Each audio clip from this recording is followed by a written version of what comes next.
판문점 공동경비구역에서 북한군 병사 1명이 군사분 개선을 넘어 총탄 세례를 뚫고 탈출하는 사건이 전 세계를 충격에 빠뜨렸습니다.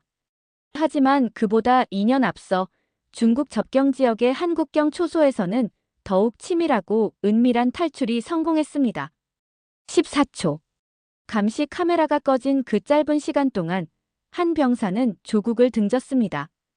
이 이야기는 그날 밤 국경을 넘은 실제 인물의 증언을 바탕으로 재구성했습니다. 저는 5년간 그 초소를 지켰고 매일 밤 두만강 너머 중국 마을의 불빛을 보며 살았습니다. 그 불빛은 제게 희망이자 동시에 저주였습니다. 꽃제비 채널은 이처럼 목숨을 걸고 자유를 선택한 이들의 이야기를 전합니다. 오늘 여러분이 들으실 이야기는 단 14초의 결단이 한 사람의 인생을 어떻게 바꿨는지에 관한 것입니다. 이 영상이 더 많은 분들께 닿을 수 있도록 구독과 좋아요 부탁드립니다. 저는 함경북도 무산군 출신입니다. 아버지는 탄광 노동자였고 어머니는 장마당에서 중국산 물건을 몰래 팔아 생계를 이었습니다. 우리 집 성부는 동요 계층이었습니다. 할아버지가 한국 전쟁 때 남쪽으로 도망친 사람의 조카라는 이유 때문이었죠. 그래서 저는 아무리 공부를 잘해도 대학에 갈 수 없었습니다. 17살 때 군대에 입대했고 운 좋게 국경경비대에 배치됐습니다. 운 좋게라고 표현한 이유는 일반 부대보다 식량 배급이 나았기 때문입니다. 국경 초소는 체제의 최전선입니다. 우리는 매일 조국의 심장을 지키는 총대라는 말을 들으며 살았습니다. 초소에는 늘 8명의 병사가 교대로 근무했고 그중 1명은 반드시 보위부 정치장교의 눈이었습니다. 누가 그 사람인지는 아무도 몰랐죠. 우리는 서로를 믿을 수 없었습니다. 매주 토요일 저녁에는 생활총화가 있었습니다. 이번 주 동무는 어떤 반동적 사상을 품었는가라는 질문에 답해야 했습니다. 저는 늘 강을 건너는 탈북자를 보고 자본주의에 대한 환상이 생겼으나 위대하신 장군님의 교실을 되새기며 극복했습니다라고 말했습니다. 거짓말이었지만 살아남으려면 그래야 했습니다. 각성은 2016년 봄, 강 건너편에서 들려온 음악 때문에 찾아왔습니다.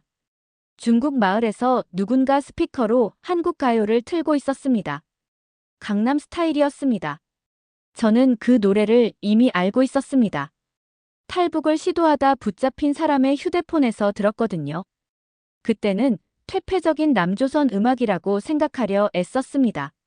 하지만 그날 밤 초소 막루에서 그 음악을 들으며 저는 깨달았습니다. 저 너머에 사는 사람들은 춤추고 웃고 있다는 것을. 반면 저는 총을 들고 굶주린 배를 움켜쥔 채 그들을 감시하고 있다는 것을. 어느 날 밤 한 여성이 강을 건너려다 우리에게 발각됐습니다. 소대장이 쏘라고 명령했습니다. 저는 방아쇠를 당겼고 그녀는 강물에 쓰러졌습니다. 다음 날 아침 시신을 수습하러 강변에 내려갔을 때 저는 그녀의 주머니에서 작은 사진 한 장을 발견했습니다. 어린 남자아이가 웃고 있는 사진이었습니다. 그 순간 저는 생각했습니다. 나는 누구를 위해 방아쇠를 당기고 있는가? 그날 밤부터 저는 잠을 이룰 수 없었습니다. 2017년 여름, 새로운 병사가 우리 초소에 배치됐습니다. 이름은 최혁, 평양 출신이었습니다. 그는 첫날부터 달랐습니다. 생활총화 시간에 다른 병사들을 고발하지 않았고 야간 근무 때 혼잣말로 이게 정말 옳은 일일까라고 중얼거렸습니다. 저는 그가 시험하는 건지 아니면 정말 같은 생각을 하는 건지 알 수 없었습니다. 어느 날 밤 우리는 단둘이 야간 보초를 섰습니다. 최혁이 조심스럽게 물었습니다. 동무는 강 건너 불빛을 보면 뭐가 생각나나? 저는 경계했습니다. 이건 함정일 수도 있었으니까요. 적들의 생활을 감시해야겠다는 생각이 듭니다라고 대답했습니다. 최혁은 웃었습니다. 정직하지 못한 대답이군. 그날 이후 우리는 조금씩 진심을 나눴습니다. 그러던 어느 날 최혁이 말했습니다. 나는 여기서 나가고 싶어. 동무도 그렇지 않나? 저는 대답 대신 고개를 끄덕였습니다. 그날 밤 우리는 결심했습니다. 우리는 도망칠 수밖에 없어요. 여기 남으면 우리도 저 강물에 쓰러진 사람들처럼 될 겁니다. 하지만 탈출은 불가능에 가까웠습니다. CCTV가 모든 것을 기록했고 조금만 수상한 움직임을 보여도 보이부가 조사에 들어갔습니다. 우리는 6개월 동안 준비했습니다. 먼저 CCTV 시스템의 패턴을 분석했습니다. 초소에는 3대의 카메라가 있었는데 한 달에 한 번씩 정기 점검을 위해 시스템이 재부팅됐습니다. 그때 생기는 공백이 정확히 14초였습니다. 다음으로 필요한 건 돈이었습니다. 최혁은 몰래 중국 브로커와 연락을 취했습니다. 강 건너편 중국인 협력자에게 불빛 신호를 보내는 방식이었죠. 브로커는 1인당 5천 위안을 요구했습니다. 우리는 초소에서 압수한 탈북자들의 물건을 몰래 빼돌려 중국 측에 팔았습니다. 휴대폰, 달러, 금반지 같은 것들이었습니다. 가장 위험한 순간은 소대장이 갑자기 물품 검사를 지시했을 때였습니다. 저는 훔친 물건들을 속옷 안에 숨기고 있었는데 심장이 터질 것 같았습니다. 소대장이 제 앞에 섰을 때 손이 부들부들 떨렸습니다. 동무, 왜 이렇게 땀을 흘리나? 저는 감기 기운이 있는 것 같습니다. 라고 둘러댔습니다. 다행히 넘어갔습니다. 탈출 날짜는 2018년 3월 15일로 정했습니다. 카메라 정기점검일이었고 그날은 마침 최혁과 제가 함께 야간 근무를 서는 날이었습니다. 그날 밤 11시 50분, 우리는 평소처럼 초소 밖을 순찰했습니다. CCTV 재부팅은 자정 정각에 시작됩니다. 11시 59분, 저는 시계를 보며 숨을 참았습니다. 최혁이 제 손을 꽉 잡았습니다. 이제 돌아갈 수 없어. 자정. 카메라 빨간 불이 깜빡이며 꺼졌습니다. 우리는 달렸습니다. 초소에서 강변까지는 약 80m. 14초 안에 도착해야 했습니다.